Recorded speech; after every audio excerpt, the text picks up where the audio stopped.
Джун У кеткеннен кейін Хён У есімді оқушы жаңа нысанаға айналды. Мектеп бұзақысы жұрттың көзінше оны қорлап жатқанда, айналадағылар бейне бір қойылым көріп тұрғандай тамашалауда. Бұл қараңғылық мәңгілікке созылатындай көрінген сәтте, барлық оқушылар зәресі қорқатын бір адам пайда болды. Мектеп бұзақысы Хён Уды қорлауын жалғастыра бергенде, жаңа мұғалім араша түседі. Бұзақы қарсы жауап қайтармақ болып еді, бірақ бір соққыдан жер жастанды. Барлық оқушылар тұрған орнында сілейіп қалады. Осы сәтте Хён Те мұғалімге жақындап, оның жаңа сынып жетекшісі екенін білген соң, сыныптастарына дереу телефондарын шығарып, мұғалімнің күш қолданғанын видеоға түсіріп алуды бұйырды. Айналадағы оқушылар видео түсіре бастайды. Бірақ мұғалім еш саспастан оған тағы бір соққы бағыттады. Мән-жайды естіген директор оқиға орнына асығып жетіп, одан бұл әрекеті үшін түсініктеме талап етпекші болған еді. Бірақ мұғалімнің куәлігін көріп тоқтап қалды. Оның мектептегі тәртіп мәселелеріне арнайы жауап беретін, жаңадан құрылған арнайы бөліммен екені белгілі болады. Мектепте қайғылы оқиға орын алғандықтан, сондай-ақ мектеп басшылығы мен полиция бір-бірінің артын жауып отырғаны туралы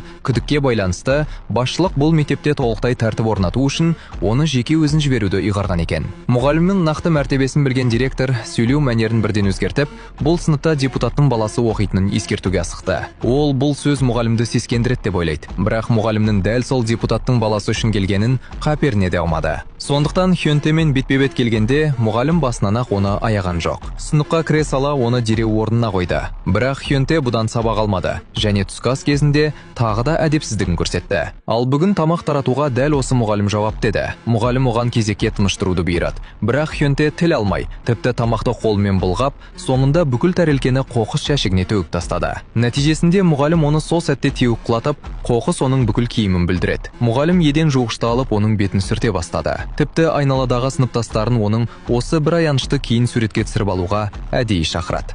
Дораманың атауы «Истинное образование».